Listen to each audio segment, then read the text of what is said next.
Okay, Tom, you want to give us a little tour of your collection here? Well, this is just the stuff, some of the stuff from Missouri.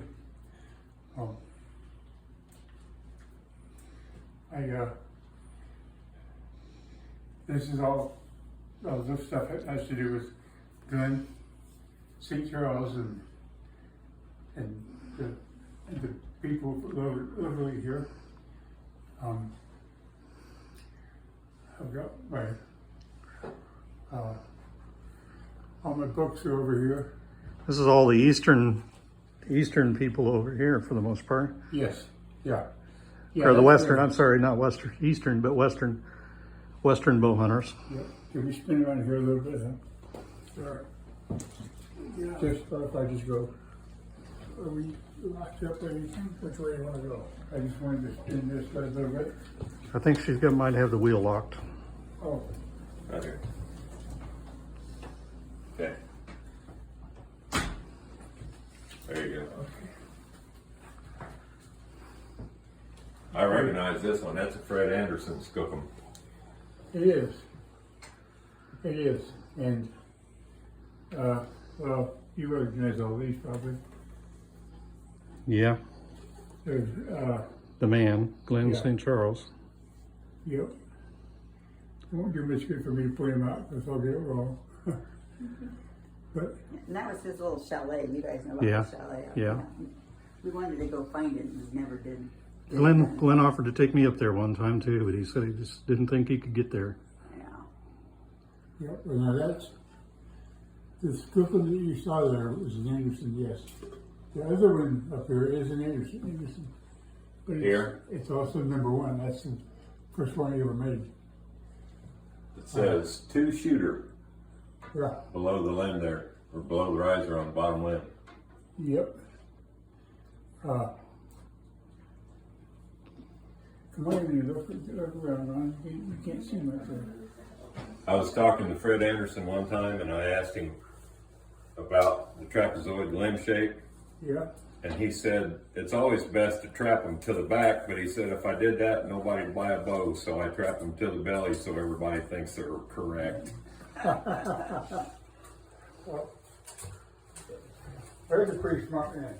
Yeah, I like the guy. school teacher. Yeah. Well, there's nothing wrong with that. They're good too. Yeah. So tell us a little bit about your flight collection over here, Tom. Oh, well, okay. Flight collection is probably the rarest of what I have. I mean, not the rarest single thing. There, let me have it.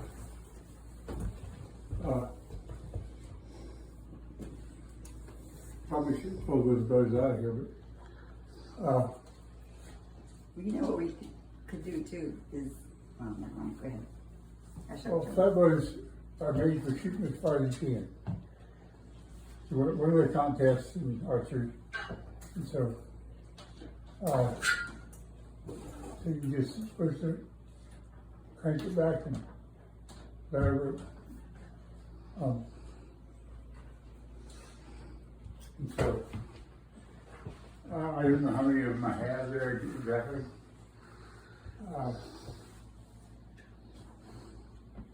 Several. There's probably 20, 25. This little one here is Charlie Pearson on the bottom with the Yep. laminated handle. Then you've got a Ballard, a Godsey, a Davis, Harry Drake. Their #9 is a Harry Drake. Bill Stewart, #8. Wilcox, #7. Yeah. And that foot bow, can't really say who that is. My eyes aren't good enough. Roy Case, #5. It looks like another Pearson there, #3. And then a couple of Drakes on the top. You guys feel right, like sticking around and taking pictures, take all you want. And there's a picture. I think this picture is way cool. This is Harry Drake's last arrow that he shot before he was killed out there at the flight chute, right? Yeah, He was killed there? Yeah, he went and killed on a motorcycle they died at night. that night riding a motorcycle, had a wreck. What a way to go, huh? Riding a dirt bike out through the salt flats, wasn't he? High Yeah. speed. There's some beautiful bows over here. Yeah, Gray those drakes. are- Let's see if I can spin it a little more.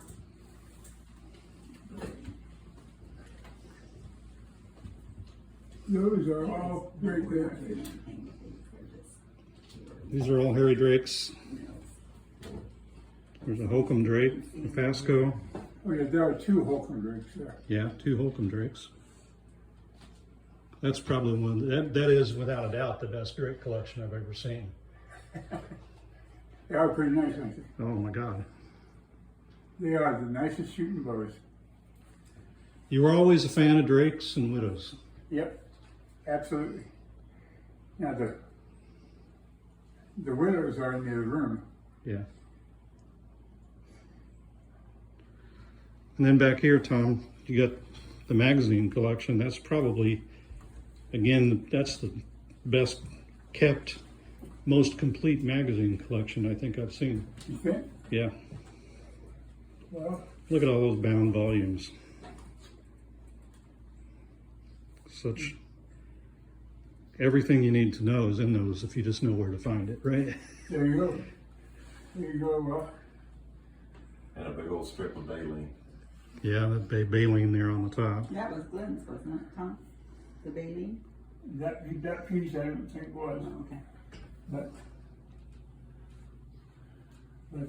This Barry Bailey, Tom's Grant thing is amazing. Oh, that Thomas Grant bow is huge.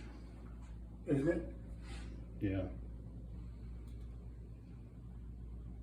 I don't understand why nobody must wanted that. I mean, it didn't even go up for sale. So that's the kind of stuff that, to me, people have researched Fred Bear and that era to the nth degree. But this stuff is where it really started, right? This is where our roots really began, right? All these horn-knock bows. Chester Say up there, Grumley's, obviously, Highfields, back to the English bows, the Highfields, the Aldreds, James Duff. Yeah. Ron? This chair right here. What's it? This is the real roots. Yeah, it is. It's just, yeah. I like this stuff. Yeah. We're getting a room full of people that like this stuff. Yeah. I guess so. We're in the right place, hanging out with the right people.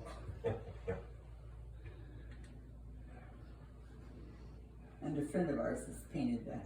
The little Delta cabin. Yeah. Yeah. Huh. So Tom, if you could pick one favorite piece, what do you think it would be? Oh, that's no I fair. know some people ask me that question and I can't do it. Yeah. No, I can't. I can't.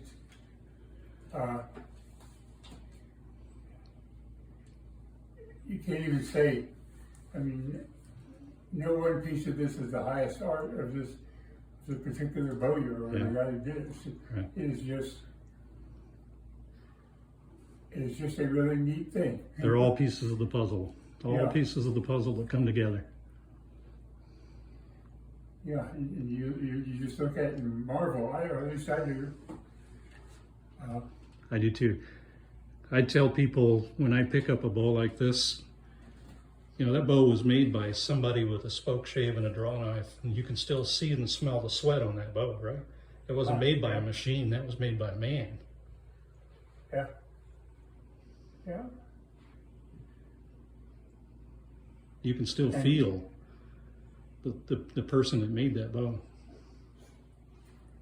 Just like a good stack laminated bow too. You know anybody that makes bows? I know some people that do.